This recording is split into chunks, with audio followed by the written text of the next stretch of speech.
它是第二次世界大战最大的一场对攻战役，它诞生了史上规模最大的坦克会战，它是苏德战争的转折点，它就是库尔斯克会战。做视频不易，求观众老爷们点个赞，小编跪谢。1943年初，苏联军队在斯大林格勒大败德军之后，随即乘胜追击，接连收复了大量失地。但曼施坦因也在德军溃败的同时，计划向苏军发起反攻。他采取主动后撤、放弃重要据点的方法，使苏军不断深入德军阵地，战线在越拉越长的同时，也让德军得以集结了大量兵力。2月19号，曼施坦因率领南方集团军向顿涅茨河和第聂伯河之间的苏军发起攻势。战至3月14号，德军不仅给苏军造成了不小的损失，还使苏军被迫放弃了1个月前刚刚夺回的哈尔科夫，后撤至了库尔斯克南面的奥博扬地区。而苏联最高统帅部为了避免苏军前沿部队的彻底崩溃，立刻将大批苏军部队从斯大林格勒派遣到这些方向，使得战线终于稳定下来。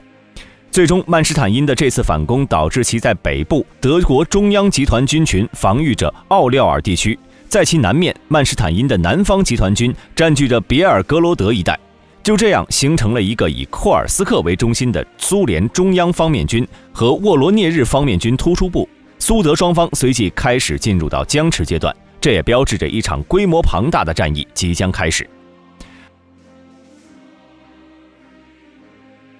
在经过4个月的僵持之后，7月5号凌晨，为了打乱德军的计划，苏军率先向德军发起进攻，由此拉开了库尔斯克会战的序幕。7月6号，德国空军出击了1000架次以上，完全压制住了苏联空军。经过1天的激战，双方都遭受了很大的损失。虽然苏军的攻势一度打乱了德军的进攻部署，但是反攻的德军还是在这一天突破了苏军第2道防线，并且强渡了佩纳河。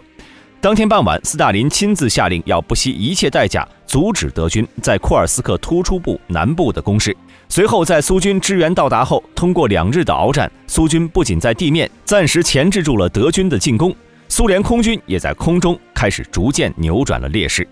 7月9号是库尔斯克会战最重要的一天，苏军采用了正面防御和2翼夹击的战术，一次次发起反攻。虽然这些反击均未奏效，但却使德军无法专注于进攻苏联正面。德军见此时无法从正面击破苏军阵地，决定从右翼出击，转向东北的普罗霍洛夫卡寻求突破。在经过2天的猛烈攻击后，德军顺利攻至了普罗霍洛夫卡城下。而此时，库尔斯克会战的高潮，人类史上规模最大的坦克会战，在普罗霍洛夫卡上演了。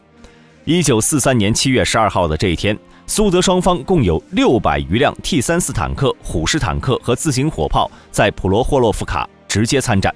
而这天的坦克大战中，苏军的损失虽然多于德军，但却一直坚守着普罗霍洛夫卡，并在后续部队的支援下筑起了更为坚固的防线。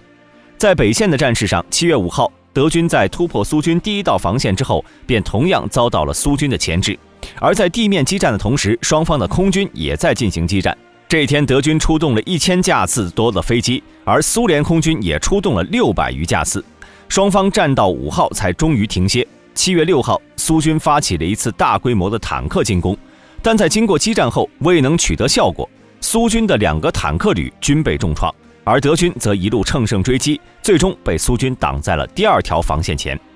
7月7号凌晨，苏德双方在争夺交通枢纽波内里的战斗中更为激烈。德军虽然数次进攻市区，但都被坚守的苏军赶了出来。而苏联空军也在经过激战后，终于夺取了库尔斯克北部地区的制空权。鏖战一直持续到了7月8号，德军在付出巨大的伤亡后，还是无法完全占领波内里。市内一些重要据点仍然在苏军手里。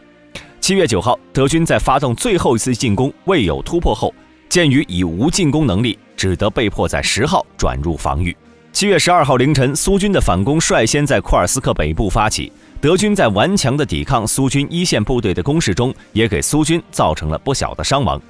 战至7月15号，苏联空军在援军到达后，终于完全夺取了制空权。法国诺曼底航空大队也作为援军加入了库尔斯克上空的苏联空军。7月25号，由于墨索里尼的下台，德军的兵力面临着被削弱的风险。希特勒在德军北线总指挥的一再请求下，终于同意德军向后撤退。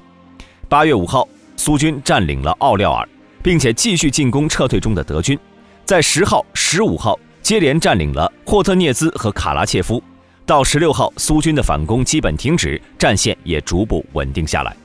而在南线的战事中，当斯大林得知北线德军要在7月23号开始撤退的消息后，便立刻要求苏军发起反攻。但是苏军前线总指挥朱可夫认为苏军在前段时间的战斗中已经疲惫不堪，只有在进行必要的补充和休整后才能发起攻势。就这样，南线苏军一直到了8月3号凌晨5点才开始用坦克和步兵发起反攻。由于苏军进攻前发动了大量的火炮攻势，苏军很快就突破了德军第一条防线。8月5号，苏军收复了别尔格罗德。8月7号，占领德军后方的后勤供应基地博格杜霍夫。但是就在苏军高歌猛进的时候，曼施坦因却发现了苏军的弱点。由于苏军坦克的推进速度过快，而步兵则忙于歼灭被包围的德军，导致了苏军的坦克部队和步兵已经开始脱节了。8月11号，待德军准备就绪之后，曼施坦因向苏军发起了反攻。战斗到8月17号，双方都遭受了重大损失。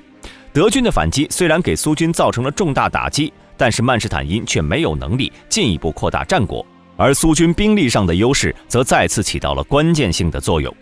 苏军很快便又组织起了攻势。面对苏军的优势兵力，德军只得全面撤出了哈尔科夫，退向第聂伯河的防线。库尔斯克会战以苏军23号收复哈尔科夫而宣告结束。据相关统计，库尔斯克会战德国共参战90余万人，损失50万人，坦克1500辆，火炮5200门，战机1000架；苏联共参战190余万人，损失80万人，坦克6000辆，火炮3000门，战机1600架。德军对苏联发动的此次战略性进攻，企图从南北两端合围并歼灭中央突出部的苏军，夺回战争的主导权。但奈何苏军已经做好了严密的部署和增加了数量极为庞大的兵力，导致德军的进攻速度不仅缓慢，而且每进一步都要遭受重大的损失。再加上盟军在意大利的西西里岛登陆成功，希特勒只得抽调东线兵力去防卫意大利，而被迫撤退，最终导致了库尔斯克会战中德军的失败。库尔斯克会战的失利使德军永远丧失了对苏德战争的主导权，东线德军此后再无能力在苏德战场上发起有规胁的进攻，而苏军也开始了大规模的反攻。库尔斯克会战结束后，欧洲东线战事的进度完全被苏联所掌握，德军基本无力再阻止苏军的推进，也更无力发动大规模的攻势，只能被迫踏上了漫长的撤退之旅。而苏军的各级军官则在战火中迅速成长起来，指挥艺术也越来越成熟，不仅收复了德国占领的大片领土，还攻入德国境内，最终占领了柏林，宣告了苏德战争的胜利。本期视频就到这里，喜欢的朋友可以点赞、关注、加评论，我们下期再见。